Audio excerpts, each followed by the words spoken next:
Commission pour les relations avec les conférences épiscopales et les congrégations religieuses pour le pacte éducatif africain.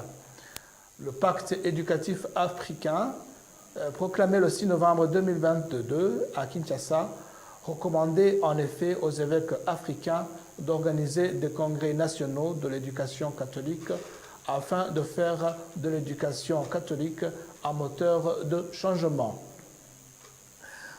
C'est donc dans ce contexte que le Rwanda vient de lancer les travaux de préparation de son premier congrès qui aura pour thème les missions de l'école catholique à la lumière du pacte éducatif global et africain. L'archevêque de Kigali a d'abord présenté la vision du pacte éducatif global, précieux héritage du pape François. Cité par Jean-Paul Niyigena, repris par Vatican News, le cardinal Kambanda a dit que dans un monde traversé par des crises profondes, ce pacte propose une vision capable de préparer les nouvelles générations à relever les défis de la fraternité, du bien commun, de la dignité humaine, de la solidarité et de la sauvegarde de la création.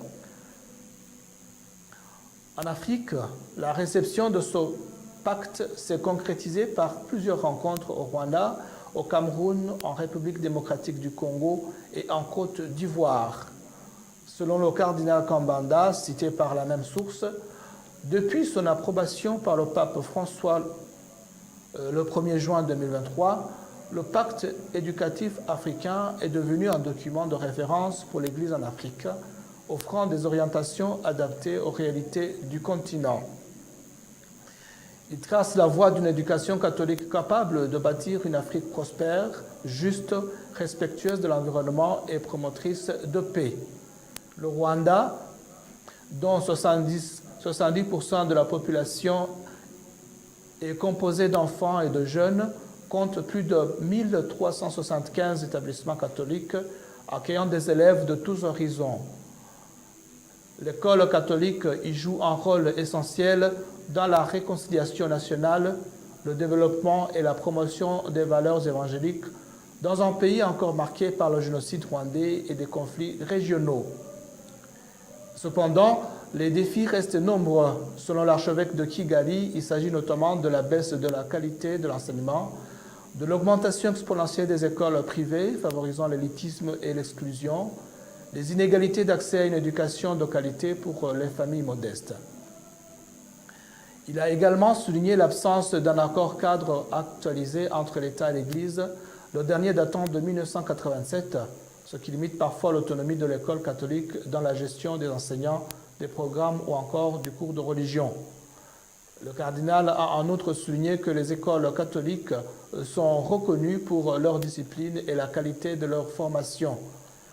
Dans un contexte marqué par les effets de la mondialisation, l'individualisme et l'addiction des jeunes aux substances illicites, elle demeure pour beaucoup de familles un repère sûr. Il a surtout ajouté que l'État continue de solliciter l'Église pour lui confier la gestion de certaines écoles publiques connaissant des problèmes d'indiscipline et de moralité.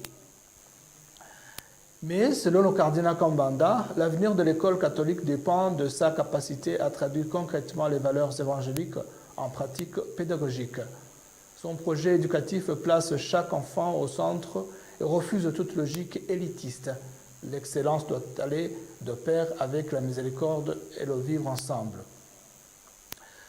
Le Congrès national devra donc réfléchir à la place des enfants défavorisés dans les établissements privés et subventionnés catholiques, conformément au pacte éducatif africain.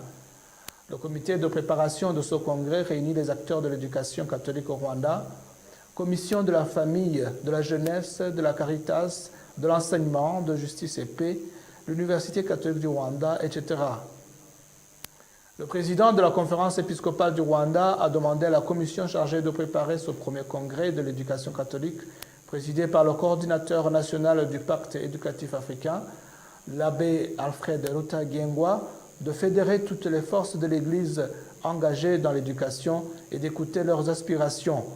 Le congrès se préparera en plusieurs étapes: préparation des questionnaires, récolte et analyse des résultats des questionnaires qui seront distribués aux protagonistes de l'éducation catholique, entre autres les parents, les étudiants, enseignants, direction des écoles, congrégations religieuses, paroisses, diocèses et autres partenaires étatiques. Il y aura ensuite la tenue proprement dite du congrès en mai 2026, auquel participeront toutes les composantes de l'Église du Rwanda. Les grandes missions et autres résolutions qui en sortiront feront l'objet d'une vulgarisation et de formation pour un renouveau au sein de l'école catholique du Rwanda.